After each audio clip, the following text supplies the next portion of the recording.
Bota o hino do líder, Rogério. Bota o hino do líder, Rogério. Do Santinha. O Santinha viaja amanhã para Belém do Pará, né? Onde vai pegar o Remo na sexta-feira. O tricolor ainda vai ter os mesmos desfalques que teve no jogo passado.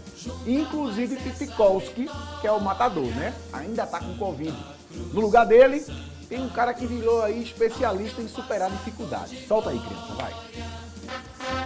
Superação. Tá aí um tema que já foi explorado em músicas e filmes. O assunto superação foi até mote para esquete de teatro. Surpresas. E numa bela manhã de sol, um terrível acidente aéreo faz com que Joseph perca completamente a sua voz. Não! Aquela não... Qualquer um de nós ficaria chateado, abatido, desmotivado, mas não, Joseph... É, a vida inspirando a arte. Vida como a de Vitor Rangel. Tá aí uma boa história de superação. O atacante chegou ao Arruda em fevereiro deste ano. Cedido pelo Botafogo, no time carioca fez 19 partidas, mas não marcou um gol sequer.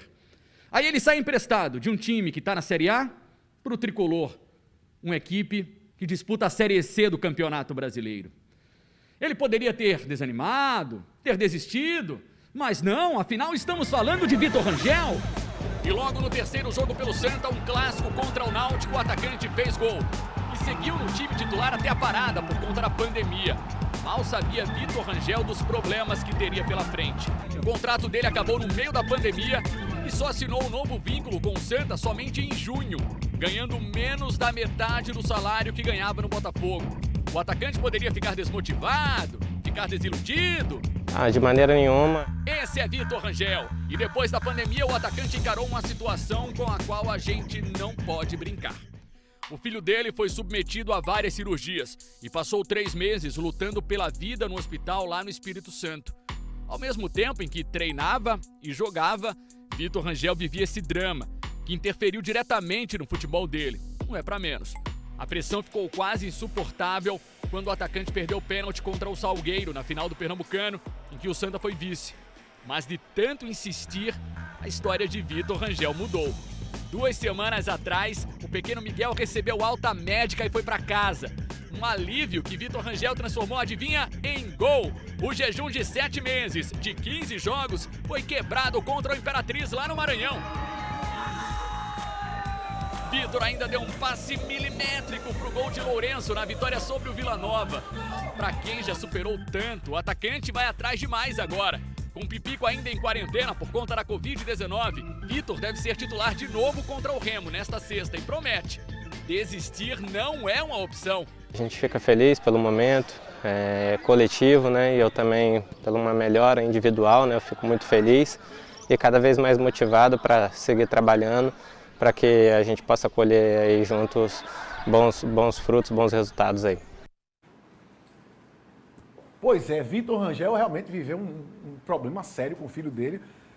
Não vou dizer isso, eu ia dizer não é o nível do Pipico, mas a gente não sabe. Pode ser que entre bem junto com o Lourenço, né? Inclusive, Eduardo, segura aí. Bora. O técnico Marcelo Martelotti pode até adaptar um esquema depois, se ele achar que vai render bem assim, para jogar com 2 centroavantes, né? A gente via, principalmente década de 90, início dos anos 2000, muito time jogando no 4-4-2, que tinha 2 meios, que abriam um pouco mais, e 2 centroavantes, que poderiam ser Pipico ou Vitor Rangel. Mas, independente de ser titular ou ser reserva, o importante é que ele está ganhando confiança. A gente via as atuações do Vitor Rangel e vê que ele não é um cara ruim tecnicamente, um cara sem habilidade, mas ele era um cara que estava extremamente sem confiança, um cara que estava talvez até com a cabeça fora do futebol por conta dos problemas pessoais e, dada a gravidade dos problemas pessoais, naturalíssimo que isso estivesse acontecendo. Não tinha como não ser, né, velho? Pois é.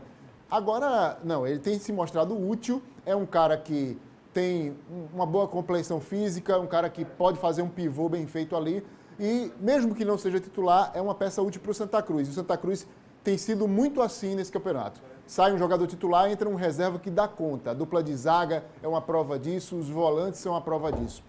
Então, quanto mais melhor nesse momento do Santa Cruz, que já está sobrando e a gente espera que na fase decisiva continue assim. Não fala que está sobrando não, que começa a faltar.